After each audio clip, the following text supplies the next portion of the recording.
Hay dos documentos que, leídos individualmente, dicen poco. Leídos juntos, cambian completamente la perspectiva. Pero si sigues los nombres, las fechas y las instituciones involucradas, la red se hace evidente y lo que veas te dejará sin aliento. Porque no se trata de dos historias separadas. Son un único proyecto, ejecutado en dos frentes simultáneos. La doctrina moral de la Iglesia, por un lado, y el gobierno de la Iglesia, por el otro. Y al final de este vídeo, comprenderás que lo que estás viendo no es una coincidencia, sino un mapa. Vayamos al grano. El 21 de mayo de 2026, el arzobispo Vincenzo Paglia, expresidente de la Academia Pontificia para la Vida, concedió una entrevista a settimananews.it, que fue republicada por LifeSite News el 26 de mayo. Paglia tiene 81 años, está jubilado, y en esta entrevista dice cosas que nadie esperaba oír en voz alta. Entendamos quién es el arzobispo Vincenzo Paglia y por qué su admisión es tan importante. Fue nombrado por Francisco en 2016 para dirigir el Instituto Pontificio Juan Pablo II. Se trata de la institución fundada por Karol Wojtyla para defender la doctrina de la Iglesia sobre el matrimonio, la familia y la moral sexual. Paglia es el hombre que Francisco ha elegido para reformar esa misma institución. No es un crítico externo, es el guardián oficial de la doctrina. En esta entrevista, Paglia afirma que Francisco sintió la necesidad de adaptar la doctrina a los nuevos tiempos, con respecto a Humanae Vitae, la encíclica de Pablo VI de 1968 sobre la ley natural, la sexualidad humana y el matrimonio. Francisco le pidió personalmente que preparara un texto que mostrara los ajustes necesarios de esa doctrina. Paglia lo escribió con un grupo de teólogos sobre temas específicos: moral sexual, situaciones matrimoniales irregulares, la comunión para personas divorciadas y vueltas a casar.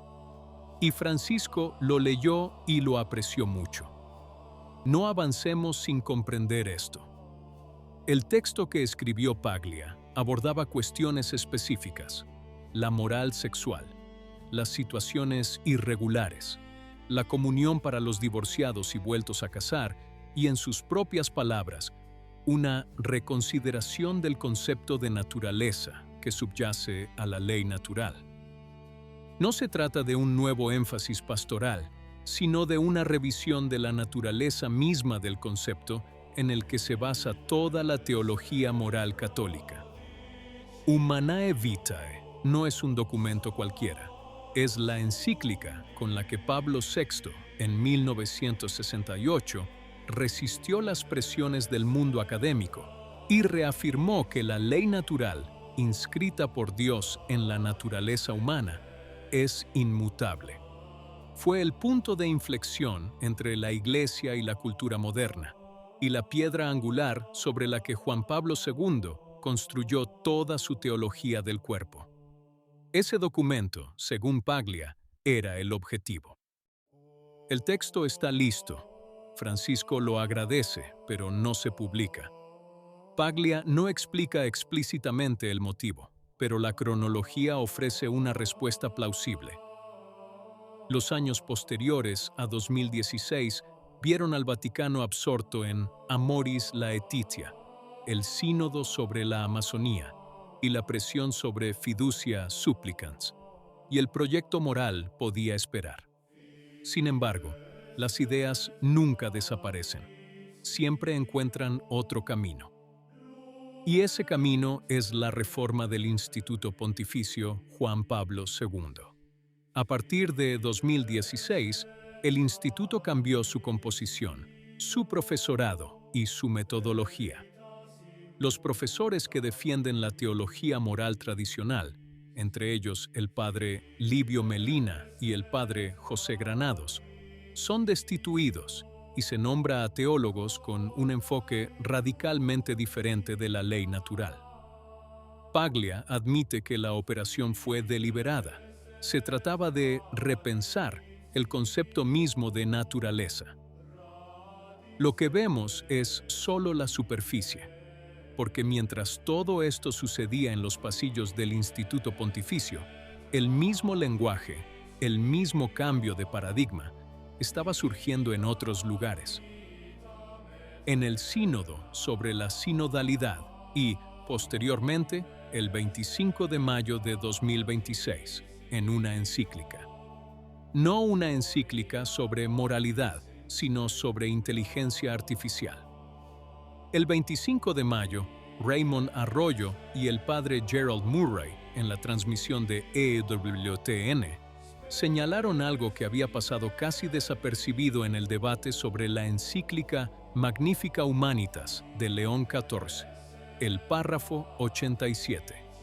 Ese párrafo exige explícitamente la participación de los bautizados en los procesos de toma de decisiones dentro de la Iglesia.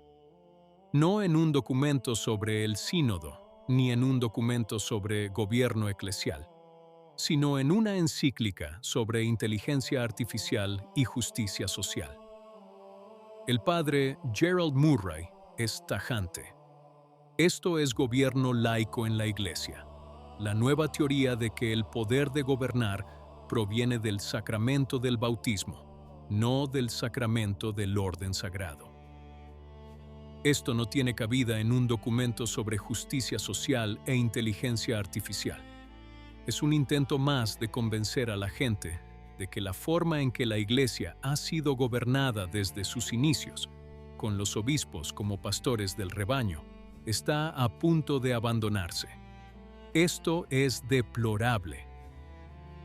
Murray añade que el texto del párrafo 87 proviene directamente del documento final del Sínodo sobre la sinodalidad, aprobado en octubre de 2025. El mismo texto migra de un documento a otro, como si alguien estuviera construyendo ladrillo a ladrillo una arquitectura doctrinal alternativa. Paglia se ocupa de la moral, el sínodo de la gobernanza, y la encíclica aúna ambas. Tres instituciones diferentes, un mismo proyecto. Y es aquí donde la historia revela su verdadera naturaleza. Paglia reformó el Instituto Juan Pablo II para cambiar la teología moral. El sínodo introdujo el gobierno laico en el léxico eclesiástico. La encíclica de León XIV lo incorporó a un documento papal. Tres pasos, tres instituciones diferentes, una misma dirección. En la historia de la Iglesia, este tipo de operación tiene un precedente preciso.